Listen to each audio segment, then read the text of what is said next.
సత్యవర్ధన్ తన ఇంటికి వచ్చి రాత్రంతా ఉన్నాడని, కానీ అతడు సత్యవర్ధన్ అని తనకు తెలియదని వైసీపీ నేత వల్లభనేని వంశీ తెలిపారు. తొలి రోజు కస్టడీలో అధికారులు అడిగిన పలు ప్రశ్నలకు ఆయన తనకు తెలియదని, గుర్తులేదని సమాధానాలు ఇచ్చినట్టు తెలుస్తోంది. ఆయనను దాదాపు 2.5 గంటల పాటు విచారించిన అధికారులు 20 ప్రశ్నలు అడిగారు. కొన్ని వీడియోలు కూడా చూపించి ప్రశ్నించారు.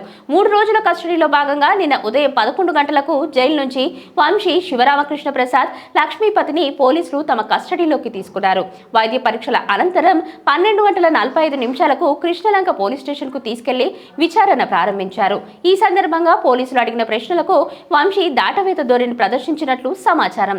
సత్యవర్ధన్ ను ఎందుకు అపహరించారు, కార్లో హైదరాబాద్ లోని మీ ఇంటికి ఎందుకు తీసుకెళ్లారు, విశాఖపట్నంలోని హోటల్ అపార్ట్మెంట్స్ లో ఎందుకు ఉంచారు వంటి ప్రశ్నలకు వంశీ బదులిస్తూ అతన్ని తాము కిడ్నాప్ చేయలేదని, రాయదుర్గంలోని తమ ఇంటికి వచ్చి ఆ రోజు విశ్రాంతి తీసుకున్నాడని, మరుసటి రోజు తమ వారితో కలిసి కార్లో వెళ్లిపోయాడని చెప్పారు. అప్పుడు అతడే సత్యవర్ధన్ అని తనకు తెలియదని, తన ఇంటి నుంచి ఎక్కడికి వెళ్లాడో తెలియదని, అతడికి తనకేం సంబంధం లేదని ఆయన చెప్పినట్లు తెలిసింది.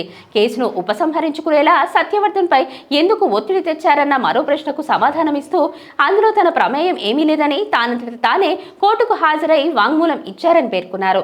12న తాడేపల్లి ఎందుకు వెళ్లారని, అక్కడ ఎవరిని కలిశారన్న పోలీసుల ప్రశ్నలకు తాను తాడేపల్లి వెళ్లింది నిజమే కానీ అక్కడ ఎవరిని కలవలేదని సమాధానమిచ్చారు. తాను వాడే 3 ఫోన్లను ఎక్కడ పెట్టానో గుర్తుకు రావడం లేదన్నారు. తనపై 16 కేసులున్న సంగతి తెలుసని మరో ప్రశ్నకు సమాధానంగా చెప్పారు.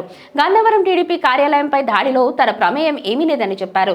తనకు ఒకే నంబర్తో ఒక బెంజీ కార్, ఒక ఆడిక్యూ 7 కార్ ఉన్నాయని విచారణలో వంశీ చెప్పినట్లు సమాచారం. కాగా విచారణ అనంతరం మధ్యాహ్నం 3:25 మరోమారు వైద్య పరీక్షలు చేయించి వంశీని జైలుకు అప్పగించారు.